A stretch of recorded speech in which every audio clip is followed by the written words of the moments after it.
हर्षित landmark, सपनों का घर जैसा आप चाहते हैं हम बनाते हैं। 1, 2 एवं 3 BHK ready position flats. Call 9827321321।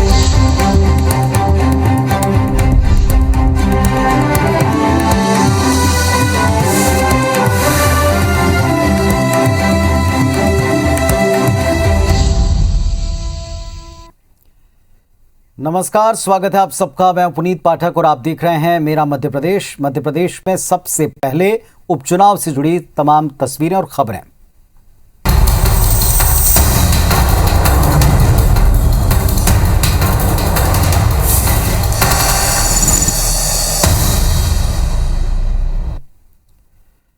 तो ताबड़तोड़ प्रचार के बाद जमकर धुआंधार एक दूसरे के खिलाफ आरोप प्रत्यारोप के सिलसिले के बाद आज वोटिंग हो गई। उपचुनाव के दंगल में अब प्रत्याशियों की किस्मत ईवीएम में दर्ज हो चुकी है।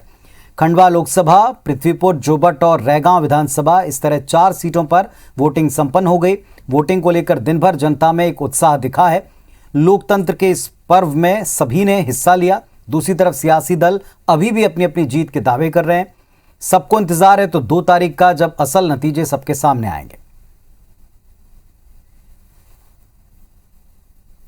जनता का प्यार और आशीर्वाद भारतीय जनता पार्टी के साथ है। चारों चुनावों में जो 1 लोकसभा और 3 विधानसभा का है, मैं पूर्ण विश्वास के साथ कहता हूं जिस प्रकार का ट्रेंड है, हम ऐतिहासिक बहुमत से इस चुनावों को जीत रहे हैं।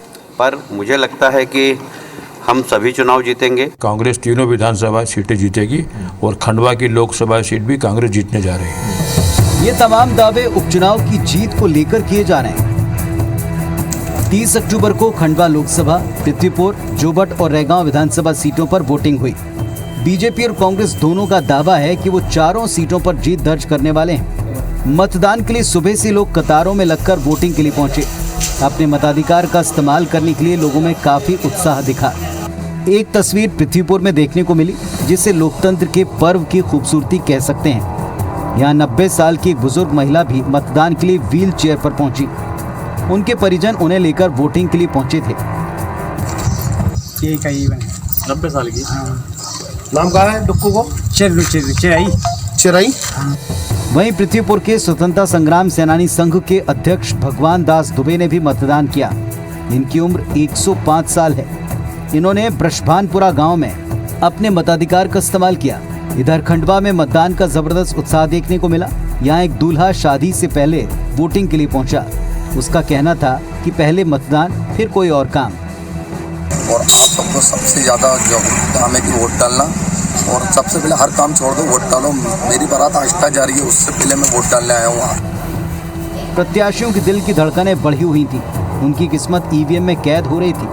इसलिए पृथ्वीपुर से कांग्रेस प्रत्याशी नितिन सिंह राठौर ने भगवान के साथ साथ अपने बुजुर्गों का भी आशीर्वाद लिया। निश्चित रूप से मुझे पूरा विश्वास है कि जनता सब देख रही, समझ रही है। मुझे पूरा विश्वास है जनता ये सब सोच समझकर अपना मत का प्रयोग करेगी। जनता चुनाव लड़ रही है, माहौल तो एक तरफा है। जनता जहाँ सभी साथ हो तो एक तरफा माहौल होना स्वाभाविक है। मूल मंत्र पर काम कर रहा है और लोगों का अपार उत्साह भारतीय जनता पार्टी को मिल रहा है। देवास में बूथ नंबर 122 पर ईवीएम खराब होने की शिकायत मिली, जिसके बाद 1 घंटे की देरी से मतदान शुरू हो पाया। देवास के उदयनगर क्षेत्र में उस वक्त विवाद की स्थिति बनी जब बीजेपी विधायक पहाड़ सिंह कन्नौजे और कांग्रेस नेता कमल वास्केल आमने सामने आ गए। इसके बाद यहां जमकर विवाद हुआ।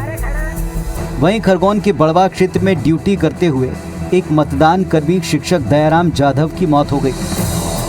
कुल मिलाकर मतदान शांतिपूर्ण तरीके से संपन्न हो गया। चारों सीटों के प्रत्याशियों की किस्मत अब ईवीएम में कैद है। कौन किस पर भारी पड़ा, किसके दावों में कितना दम है और आखिर में जीत किसके खाते में दर्ज हुई, ये तो अब 2 नवंबर को ही पता पड़ेगा। Bureau report, IBC 24।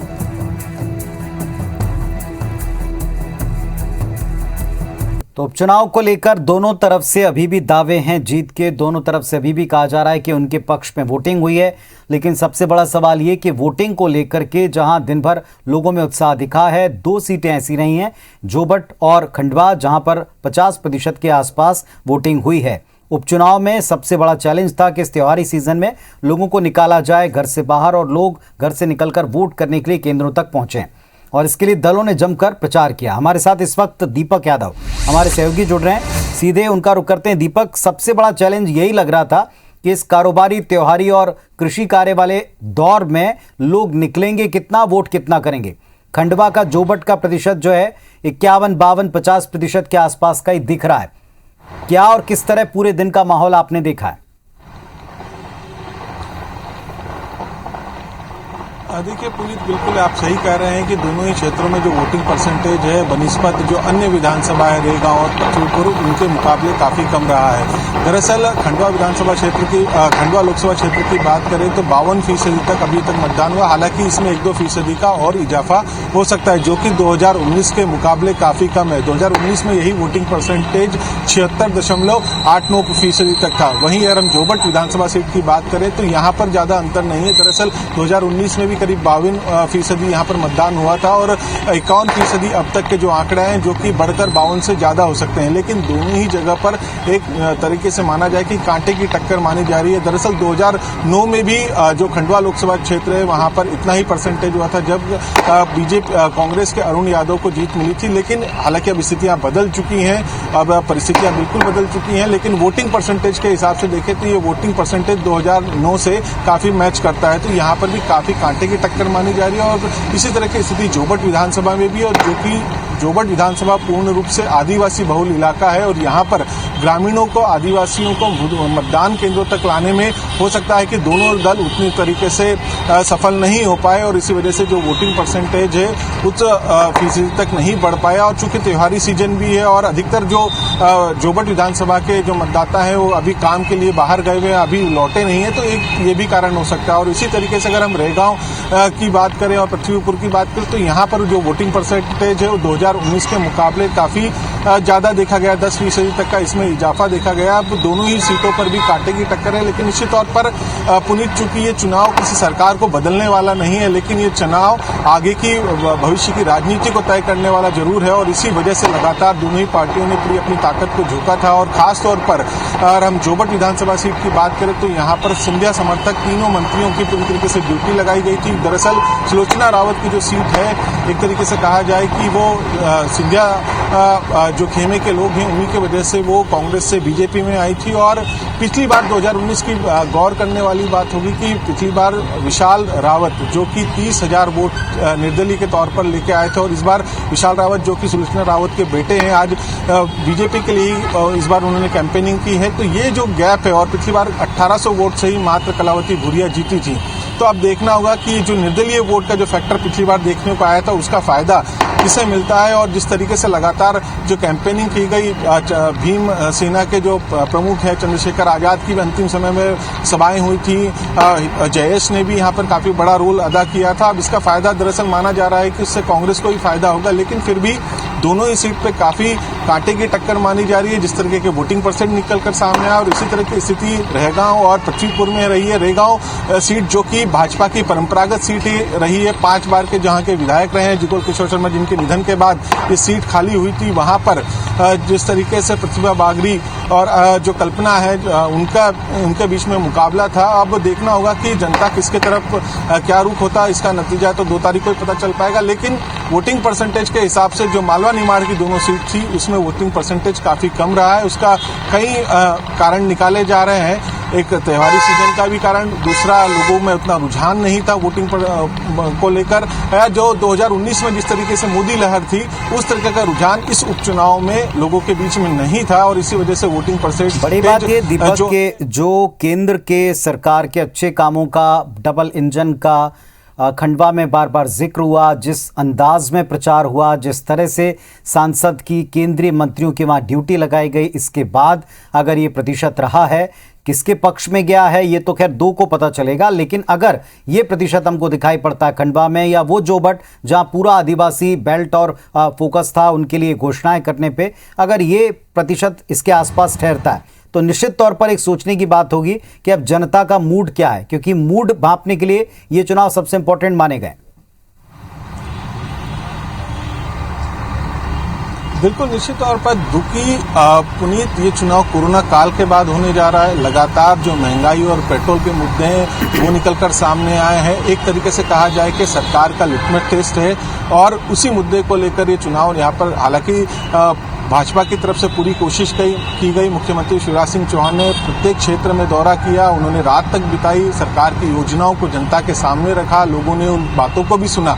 लेकिन कहीं ना कहीं महंगाई भी एक मुद्दा रहा होगा, जिसकी वजह से भी माना जा रहा है कि कांटे की टक्कर हो सकती है। लेकिन फिर भी अब देखना होगा कि 2 तारीख को क्या नतीजे निकलकर सामने आते हैं। लेकिन निश्चित तौर पर जनता के मूड को भांपना इतना आसान नहीं है कि जनता ने किस को अपना उम्मीदवार चुना है, ये तो खैर 2 तारीख को पता चलेगा। लेकिन इस बार का जो वोटर था काफी साइलेंट था, जो लगातार निकलकर सामने नहीं आया, खुलकर किसी ने बात नहीं की। सड़क, पानी, बिजली के जो बुनियादी मुद्दे थे उन्हीं पर फोकस करने की कोशिश की गई। लेकिन कहीं न कहीं कुछ ऐसे मुद्दे भी थे जो भीतर ही भीतर कहीं न कहीं परेशानी का कारण बन सकते हैं। और जिस तरीके से कैंडिडेट आए थे, दरअसल चाहे हम कांग्रेस से भाजपा में आई सुलोचना रावत की बात कर लें, चाहे पृथ्वीपुर विधानसभा सीट पर शिशुपाल यादव को टिकट दिया जाना, तो ऐसे तमाम मुद्दे रही हैं जिससे कि हो सकता है कि भीतरघात की स्थिति या भीतरघात का डर रहा। हालांकि उस सबोटेज को रोकने के लिए भाजपा ने पूरी ताकत लगाई थी, तमाम मंत्रियों की ड्यूटी लगाई गई थी। और कुल मिलाकर दीपक अब ये देखना होगा कि जितनी भी कवायद थी, इस प्रतिशत के साथ में लाभ किसको होता है, जनता का मैसेज इस प्रतिशत के साथ में क्या है, ये तो पार्टियां भी अभी तय कर रही होंगी अपने दफ्तरों में, क्योंकि दोनों तरफ वॉर रूम सेट थे, दोनों तरफ मैन टू मैन मार्किंग की बात की गई थी, दोनों तरफ रणनीतियां आज के दिन के लिहाज से भी बनाई गई थी। शुक्रिया आपका फिलहाल इस पूरे अपडेट के लिए। दतिया दौरे पर प्रदेश के स्वास्थ्य मंत्री प्रभुराम चौधरी ने मीडिया से बात की और कहा कि उपचुनाव में 4 सीटें बीजेपी जीतेगी। महंगाई को लेकर कहा कि महंगाई धीरे धीरे कम होगी। खाद की किल्लत पर कहा कि जल्दी ही खाद का रैक प्रदेश में आएगा, किसानों की समस्या हल हो जाएगी। वहीं वैक्सीनेशन को लेकर स्वास्थ्य मंत्री ने बताया कि प्रदेश में अभी तक 7 करोड़ वैक्सीन के टीके लग चुके हैं, जिसमें 4 करोड़ से अधिक को पहला डोज और 2 करोड़ से ज्यादा को दोनों डोज लगे। उधर डेंगू को लेकर भी प्रभुराम चौधरी ने अफसरों को जरूरी कदम उठाने के निर्देश दिए। मलेरिया विभाग की दवा छिड़काव न करने पर नाराजगी जताई, अफसरों को फटकार लगाते हुए दवा छिड़काव करने के निर्देश दिए।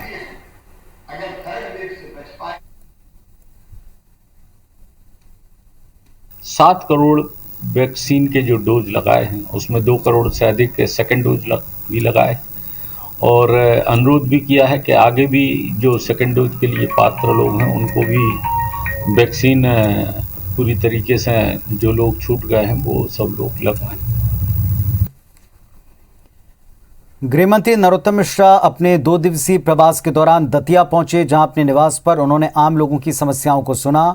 वहीं सांप के काटने से किसान की मौत पर परिजनों को 4 लाख रुपए की सहायता राशि दी। इसके बाद वे शक्तिपीठ पीताम्बरा मंदिर गए, जहां मां बगलामुखी के दर्शन किए, वनखंडेश्वर महादेव का अभिषेक किया। नरोत्तम मिश्रा नंदपुर गांव पहुंचे, जहां चाय की चौपाल पर चर्चा करते हुए ग्रामीणों की समस्याएं सुनी। 1 करोड़ 81 लाख रुपए की विकास कार्यों का ऐलान भी किया। ग्रामीणों का समस्या का समाधान न करने पर फोन लगाकर जल निगम के अधिकारी को जमकर फटकार लगाई। उनको बताना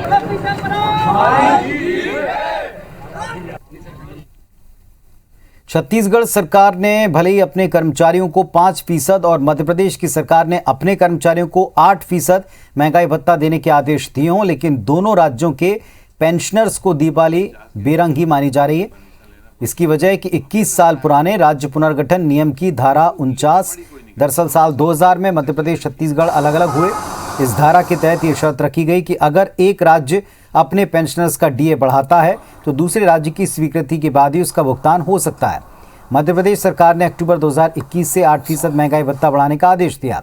पेंशनर्स का डीए बढ़ाने की फाइल छत्तीसगढ़ सरकार को भेजी, लेकिन छत्तीसगढ़ सरकार ने फाइल को मंजूरी अब तक नहीं दी। इसी तरह छत्तीसगढ़ सरकार ने जुलाई 2021 में 5% डीए मंजूर किया था और इसकी फाइल मध्य प्रदेश सरकार को भेजी, लेकिन एमपी सरकार ने उसे स्वीकृति नहीं दी। इस तरह से दोनों राज्यों के पेंशनर्स को मिलने वाला डीए फिलहाल अटका हुआ है। इसे लेकर जबलपुर में मध्य प्रदेश पेंशनर समाज ने 21 साल पुराने इस नियम को रद्द करने की मांग की। केवल मामला ये है कि पेंशनर्स को परेशान करने के अलावा राज्य सरकारों को और कोई चारा नहीं बचा है और पेंशनर परेशान है और इन लोगों को उसको दूर करना चाहिए। चलिए देखते हैं दिन की बिग न्यूज। मधुकुंज अगरबत्ती प्रेजेंट्स बिग न्यूज। अगरबत्ती हो तो मधुकुंज।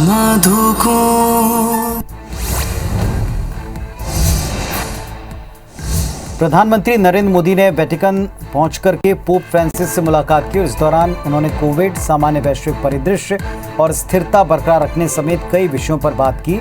साथ ही मोदी ने उन्हें भारत आने का न्योता दिया।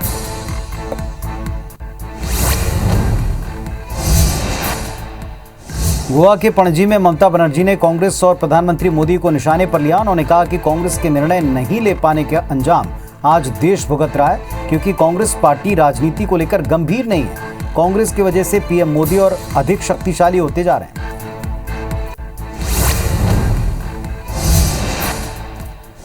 उत्तराखंड में बीजेपी ने अपने चुनावी अभियान का बिगुल फूंक दिया है। आज केंद्रीय गृह मंत्री अमित शाह ने देहरादून में रैली कर औपचारिक तौर पर चुनावी अभियान की शुरुआत की। अमित शाह ने दावा किया कि इस बार भी उत्तराखंड में बीजेपी की पूर्ण बहुमत के साथ सरकार बनेगी।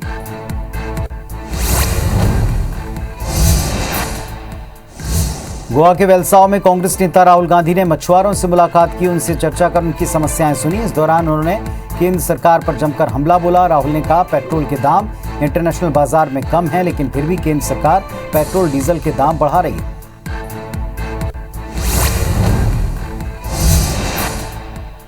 पाकिस्तान से हार के बाद तेज गेंदबाज मोहम्मद शमी को निशाना बनाने वालों को विराट कोहली ने करारा जवाब दिया। उन्होंने कहा कि कुछ लोग सोशल मीडिया पर पहचान छिपाकर ऐसी हरकतें करते हैं। हम अपने ड्रेसिंग रूम में अच्छा माहौल रखते हैं, हमारा फोकस मैच पर है, बाहर के ड्रामे पर नहीं। और एक बड़ी खबर इस वक्त शहडोल से आ रही है, आपको बता दें, बंद कमरे में पति पत्नी की लाश मिली। एसआई हीरा सिंह परस्ते और उनकी पत्नी की लाश मिली है। रीवा के पनवार थाने में पदस्थ हीरा सिंह, मौके पर डीएसपी कोतवाली टीआई मौजूद हैं। पुलिस लाइन क्षेत्र का यह मामला है। पुलिस पहुंची है, जांच शुरू कर दी। पुष्पेंद्र हमारे सहयोगी हमारे साथ में जुड़े हैं। पुष्पेंद्र, बताएं क्या पता चल पा रहा है? जी, मैं बता दूं कि सब इंस्पेक्टर हीरा सिंह परस्ते व उनकी पत्नी बंद कमरे में मिली है लाश। संदिग्ध अवस्था में में लाश मिली और कमरा बंद था अभी तक। अभी एसपी की मौजूदगी में कमरा खोला जा रहा है और ये बताया जा रहा है कि दोनों कुछ मानसिक से विक्षिप्त की बात सामने आ रही पत्नी को लेकर। और ये जो हीरा सिंह थे, ये रीवा के पनवार थाने में पदस्थ थे और 3 साल की इनकी बच्ची थी जो कि अंदर टीवी देख रही थी। और अभी पुलिस विवेचना कर रही है। मौके पर पुलिस अधीक्षक अवधेश गोस्वामी और एडिशनल एसपी मुकेश वैद पहुंच चुके हैं और जांच कर रहे हैं और जांच के उपरांत कुछ बात कहने को बोल रहे हैं। जी पुनीत, शुक्रिया आपका जानकारी के लिए। तो पुष्पेंद्र हमको बता रहे थे कि पति पत्नी की लाश मिली है और क्या इसके पीछे वजह हो सकती है। पुलिस टीम पहुंची है, जांच शुरू कर दी।